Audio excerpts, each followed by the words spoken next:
Yep. We gotta have this conversation. Because I just received a text message from a gentleman that I worked with at the XFL, and he just wanted to reach out to me and say that he heard good things coming from the Jets, and he hoped all is well. And I'm remembering what his company does, and what doors could be opening there as well. But just thinking about all of the doors that are opening right now, it's a lot. It has been a lot since the summer, and we're continuing to go up.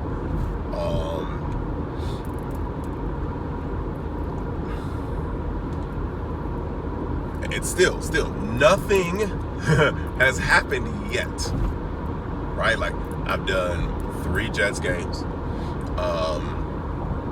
and I'm shadowing 2 Hornets games over the next 2 weeks. That's it. Nothing else has happened, and things are already bananas. But I am doing what I set out to do in 2010.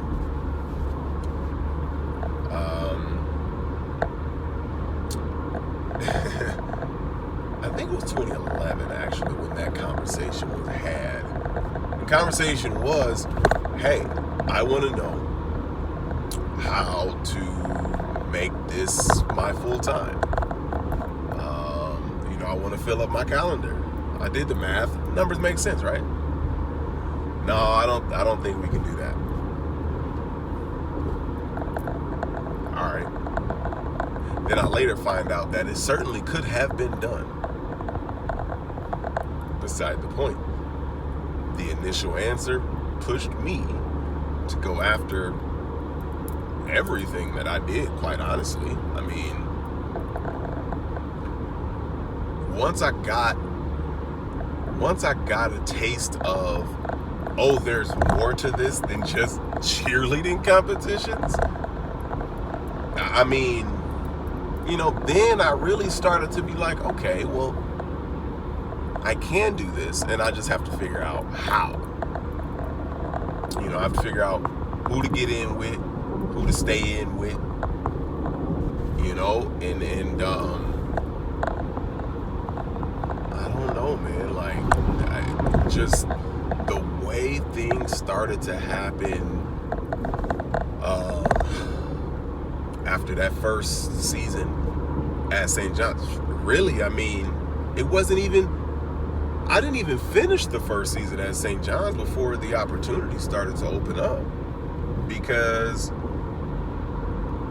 that was when I met Matt. It was shortly after the first Garden game, which I believe was December the 15th of 2013. That was my first Garden game, and he was directing that game, and he said he was impressed. He initially thought I was just some whatever, and he was like, "Yep," and that's how we really built our bond, our friendship, and then he started to he brought me over to Citi Field. He brought me to Westchester when he did the Westchester Knicks. I mean, Matt is the, Carly started everything, but Matt is the most instrumental person in my career. He set my star on the trajectory that it has been on.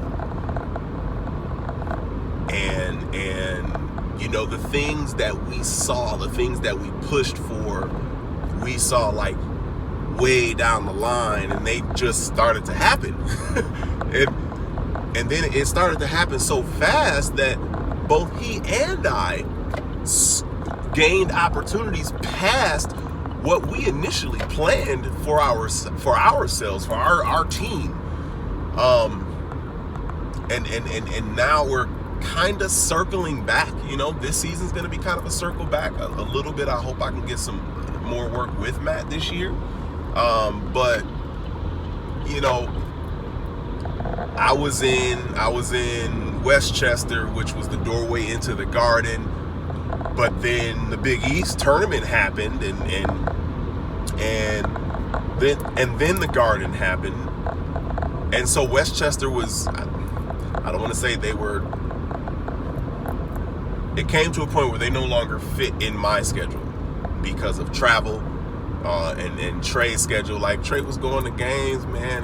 We get home at like, what, 11, 12 o'clock? I mean, Trey was 3 years old at the time. 2 years old, I think. Anyways, everything worked out. Everybody was cool, whatever, but whatever. The plan that Matt and I put into place was to get me into the Garden. End goal was the Knicks, but we knew that wasn't going to happen. But all the other stuff that started to happen in the meantime, we both just got away from it. And because we knew it was never going to happen, we got away from it. He got a fantastic opportunity in Miami. And then I was, what was 2018? I think 2018 was kind of quiet in terms of, 2018 was, I did about 10 games with the Mets to finish their season. And then,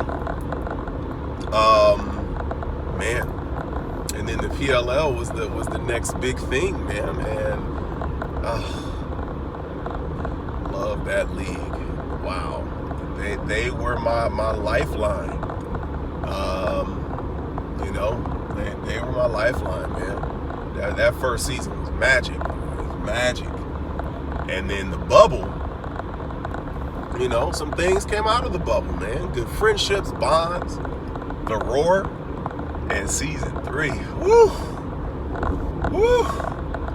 And before we can even get into season 3, we have to go through the magical year of 1920 emceeing, because, that was the year where Wu Wei was maybe not mastered, but I was definitely expert level. Because that season, man, it was an out of body experience watching myself do what I do all that season. That season was fun, man. And I'm still having fun. But that was the beginning of this kind of fun. This kind of fun that I'm having right now, where I can do what I do and not worry about anything and enjoy every single moment. That started in that 1920 season. It was an earlier year because of the PLL. So when I came into basketball season, I was fresh, man. I had, oh my gosh, I hosted a fashion show in Miami. I flew into PLL Championship weekend, and I think it was the next week I had a fundraiser, a county group fundraiser on Brentwood Chamber of Commerce. That was a fun, like a lot of these fun parties here and there. That was me flexing my range.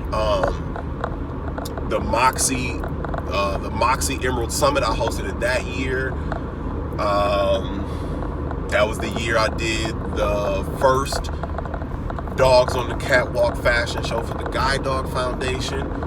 That was the year was that the year of the crazy snowstorm for the Tourette Association? I'm not sure, but anyways, that was the first year of me working with the Hall of Fame. It just kept going on and on. It was when I met Jackie.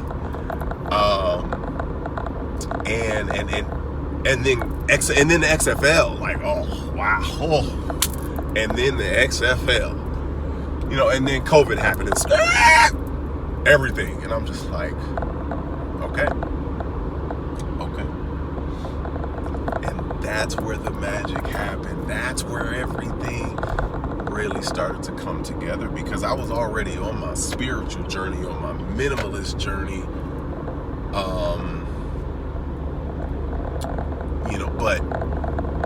But then, man, I was forced to be still, because there was nothing I could do. There was nothing anybody could do. It was tough, because everybody, you know, dealt with COVID differently and is going to deal with it differently, and I understand that, but it was just hard for me, man, having friends and family in so many different places, so many different mindsets, and I was always in the middle of all of it. All the political nonsense, all of the corona nonsense, all of the social justice stuff, man, and it was too much. It was too much.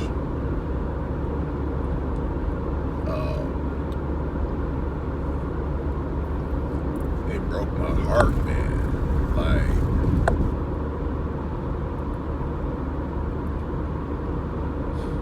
always trying to not convince, but always trying to, you know, tell my story. And for me, like, I was always the only one.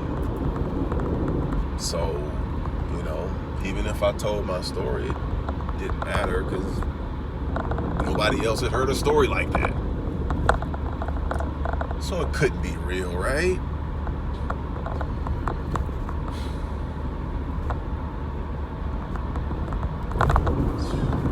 And that's everywhere.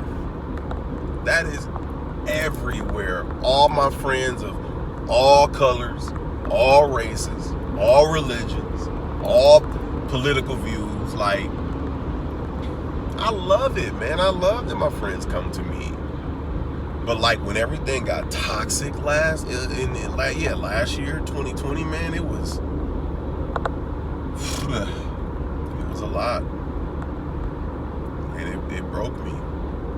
But I caught it. I'll never forget the day. Came home from the PLL bubble. And man, I mean, tensions were flaring all over social media, man. It was around the George Floyd protests, and you know, I was having heated discussions offline. I wasn't engaging in anything online. I wanted to make it a point to have an actual conversation this time, to avoid what happened before, which, in retrospect, I was never wrong for, but wee! Let me tell you, I got all the fire for it. That hurt too. But I couldn't, whatever, beside the point. In the middle of all of this stuff, talking to all these people, and one day I was on social, man, I want to say it was like August 30th. I was on social, and I felt something in my body. Like, my heart, I don't know, like, but whatever it was, I had never felt it before. I believe it was anxiety. I dropped my phone.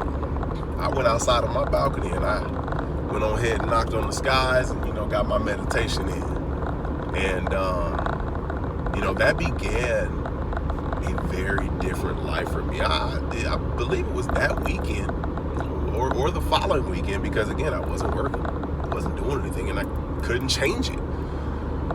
So, you know, I was on Netflix. This was back when I actually watched more than Jumanji: The Next Level. And I watched The Social Dilemma, because I went cold turkey, man. I was like, oh, I can't do this no more. I dropped my phone, man. I did not pick that thing up for things other than text messages. I deleted my apps.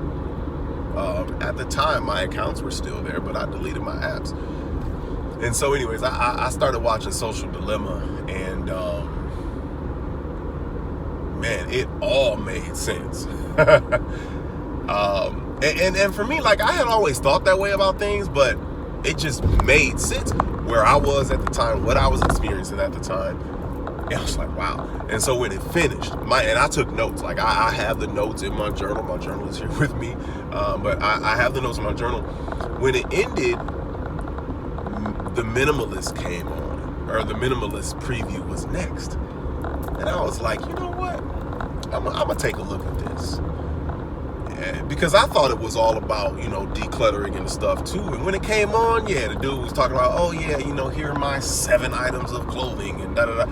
Okay, cool, bro. That I would love to do that because you ain't got to think about stuff, right?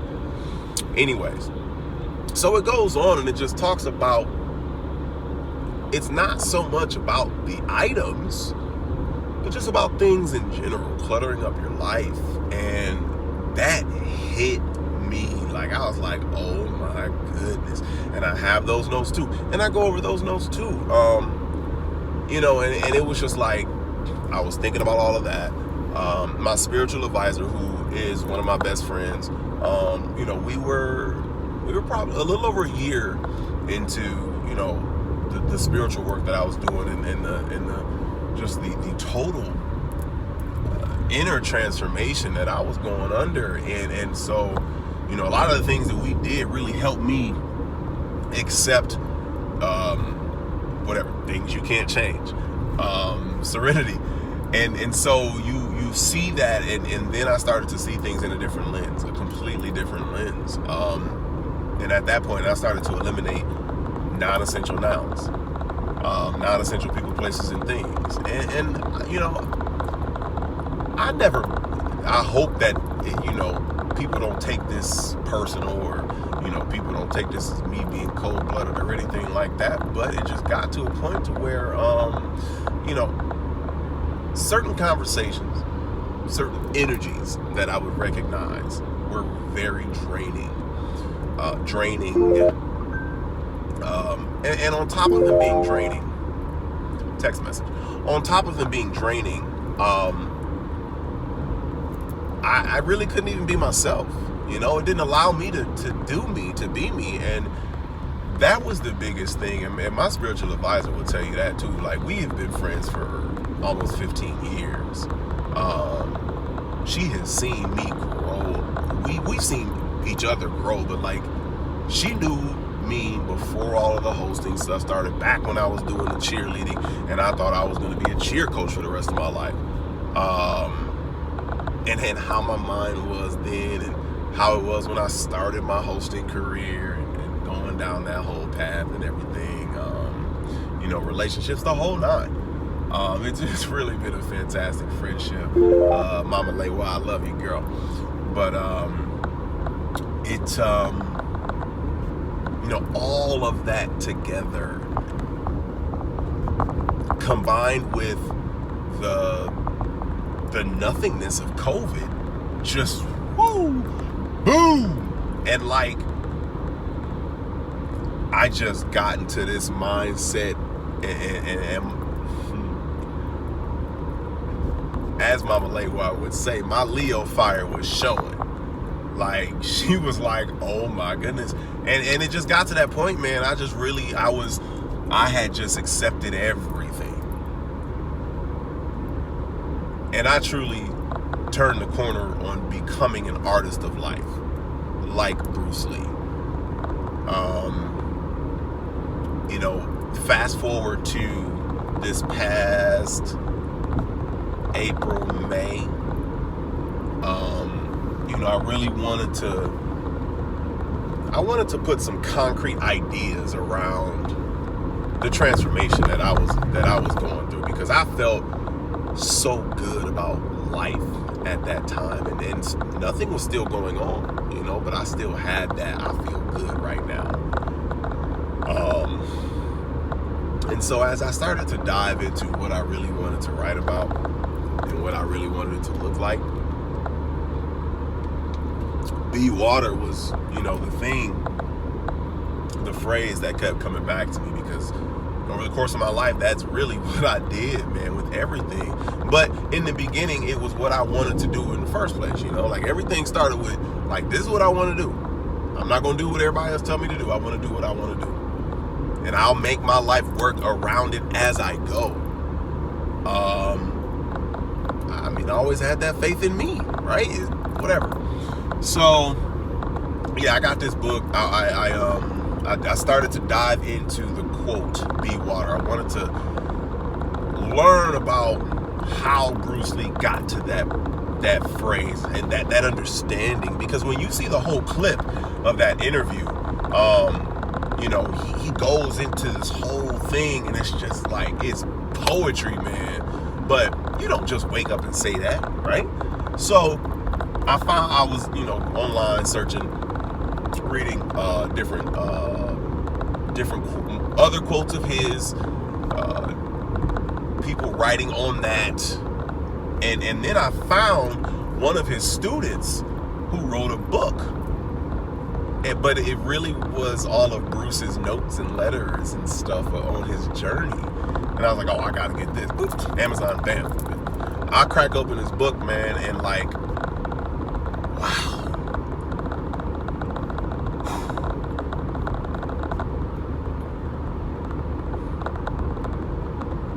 The peace that I have gained from reading this book. I'm so fortunate that it happened when it did. And I believe it's still finishing the book still trailed into the PLL season, but I'm glad that the bulk of my enlightenment happened before I got on the road this summer. And I mean, there were just so many passages that connected with me, and I started to see so many parallels between his mindset and my mindset, and I was able to put like, oh my God, I've been thinking like that for 15, 20 years. Oh, it was like, wow, I'm not crazy. Like, there is someone else out there, up there, and wow, it just. It reinforced the warrior path that I was on, that I am on. I was blazing a trail and trying to, put things together because I knew what I set myself up for. I knew the position that I put myself in. I just didn't know when all of this stuff would end. So I'm like, all right, well, we gotta put this together. We gotta do that. We gotta make sure this is all in place, or at least moving. So when things move, then we can just bloop, bloop, bloop, and drop everything in place. And I can still, have the life that I want, be the father that I want, spend the time with my son that I want, not work for money, work for my time. And, I had been able to do that, but oh my, now?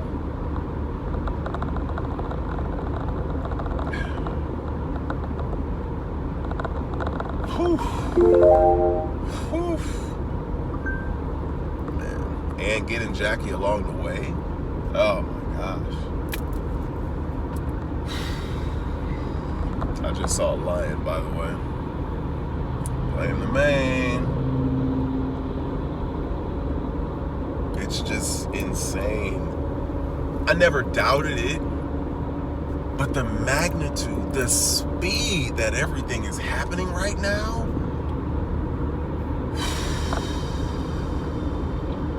it is wow.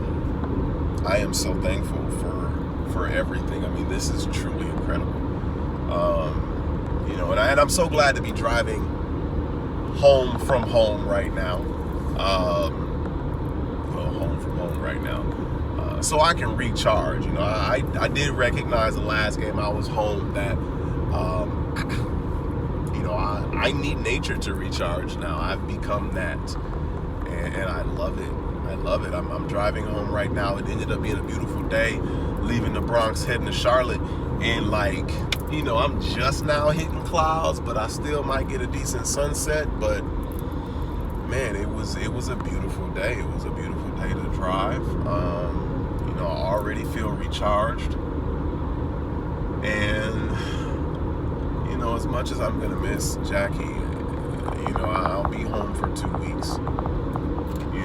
With my balcony, with the gym, with Trey. And then I'll be able to get back on the road, recharge. I have 2 games, but I don't think I'm doing anything. I think it's just shadowing with the Hornets, so we'll see. You never know with me, because everybody likes to throw me on the microphone. Love it. Bring it on. That's what I do. But, yeah, man, Sunday, that Jets-Titans, Sunday was a lot, man. It was a lot. It was special. It was special. It was one of the first times that,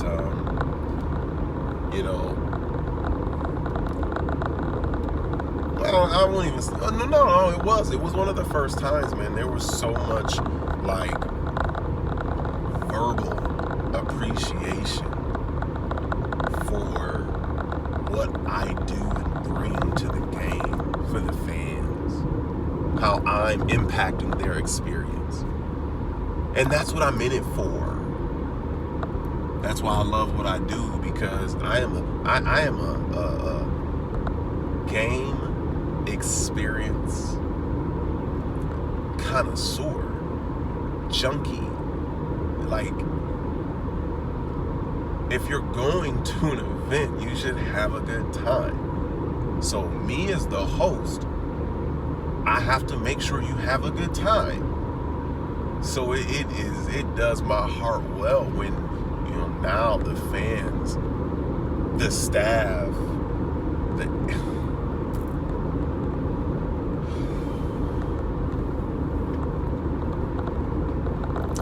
I'm doing my job, and I love what I do. It's that simple. And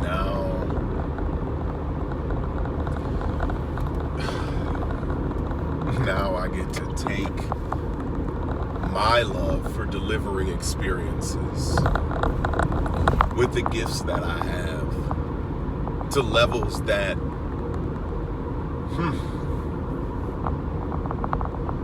to levels.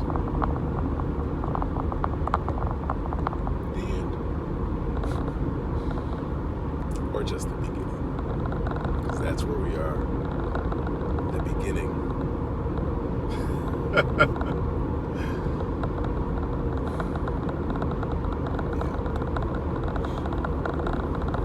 I'm on the map now. Just a kid from Flint. All this started from cheerleading. Wow. Hi, yes, I am Chuck Lott. Dad first. Jackie's partner second. MC extraordinaire. In-game host for the New York Jets. And in-game host for the Charlotte Hornets.